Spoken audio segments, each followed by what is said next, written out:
ayakkabıcı esnafına ayırdık. Bir ayakkabıcı esnaflarımızı bir ziyaret edelim. İşlerini soralım, durumlarını soralım. İşleriniz nasıl? İdare ediyoruz çok şükür. Satış oluyor mu? Satıştan memnun musunuz? Sakin daha doğrusu da. Uçavanın başı. Ne? Yani pahalılıktan şikayet ediyorsunuz. Sattığınız bir ayakkabıyı ikinci kez almakta zorlanıyorsunuz. Yok.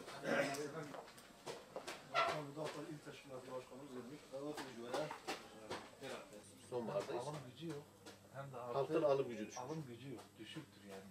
Artı dolar bir oynuyor, mal birden fiyat yükseliyor. Yani 2 defa bir ürün aynı fiyata alamıyoruz. Selamun aleyküm. Afiyet Bey, kahve Bey.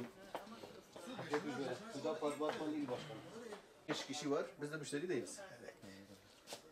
Bomboş bir pasaj. Evet. Allah Teala işinizi rast getirsin. Allah razı olsun. Bir arkadaşımız şunu dedi, bu ikinci caddede araçlar park edilemediği için müşteri gelmekte sıkıntı çekiyor. Doğrudur. Yani %90 zaten esnaf arabası bırakıyor. Değil mi? Esnaf arabası bırakıyor. Dolayısıyla müşteriye kalmıyor. Öyle bir park sorunu var doğrusu.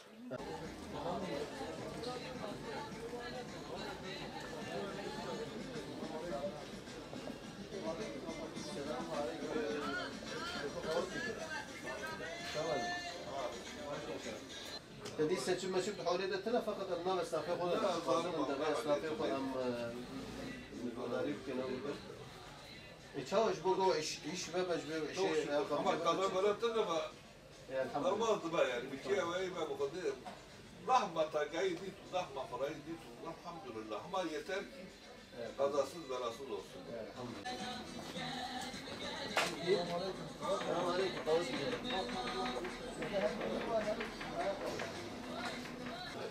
Durumlarınız, işleriniz nasıl? Yani doğrusu birkaç dükkandır dolaşıyoruz. Doğru dürüst müşteri bulamadık.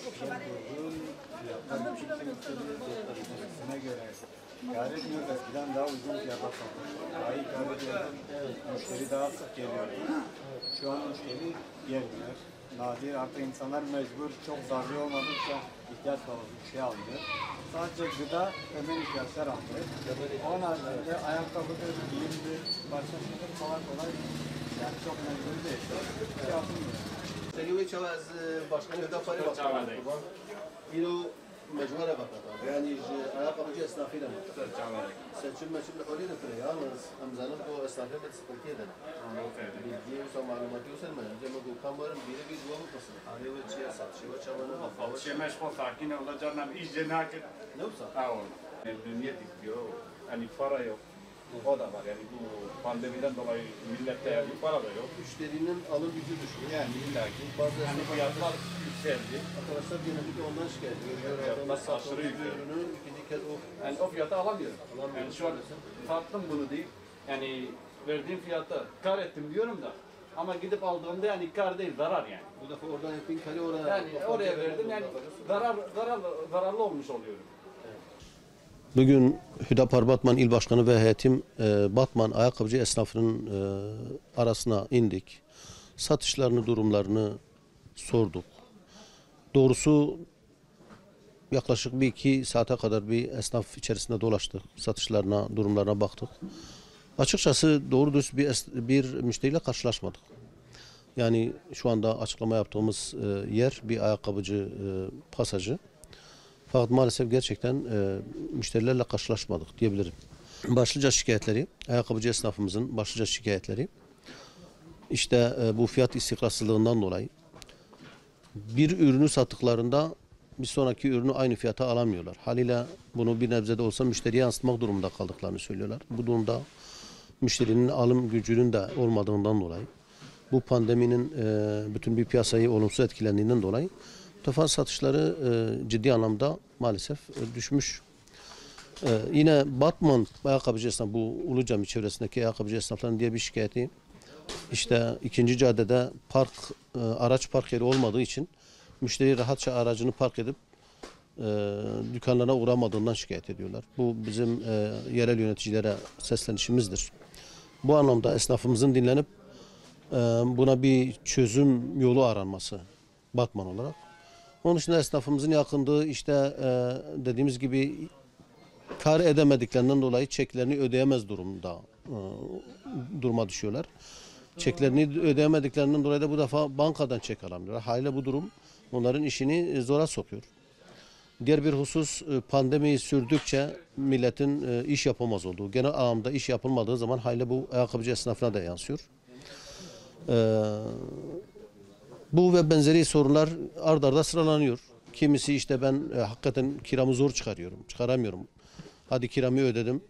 Diğerim bir şekilde çeklerimi de ödedim. Çocuklar ne yiyecek? Çocuklarımın geçimini nasıl sağlayacağım?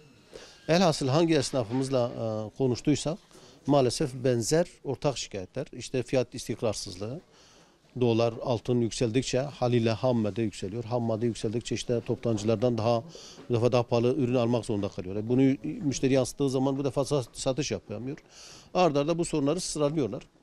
Dolayısıyla bu pandemi sadece Türkiye ile alakalı değil, dünya ile alakalı. Dünya ekonomilerini gerçekten en olumsuz yönde etkileyen bir ama esnafın ayakta kalabilmesi için hükümetin makul, gerçekçi politikalar üretmesi lazım. Esnafın özellikle de bu çek meselesinde bankaların bir şekilde esnafa bu kolaylığı sağlaması lazım. Bu da tabii siyasi iradeye kalan bir şeydir.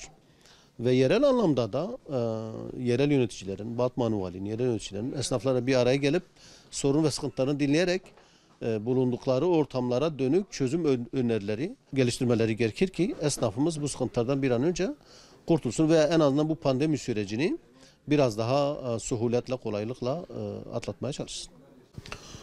Dediğimiz gibi yani esnafın taleplerinden bir tanesi, başlıca taleplerinden bir tanesi işte bu ödeyemedik çekleriyle alakalı bir sicil affının gelinmesi. Yine diğer şikayetlerden bir tanesi de hakikaten bunu birçok esnafımızdan işittik, dinledik. İşte artık internet üzeri satış yapıldığı için özellikle belki bu pandemi süreci de halkı bu yöndeki bir ticarete sevk etti. İnternet üzeri satışlar yapıldığı için şimdi internet üzerinde satış yapan esnaf kira, işte zaman kaybı gibi bir problemi olmadığı için daha seri satabiliyor.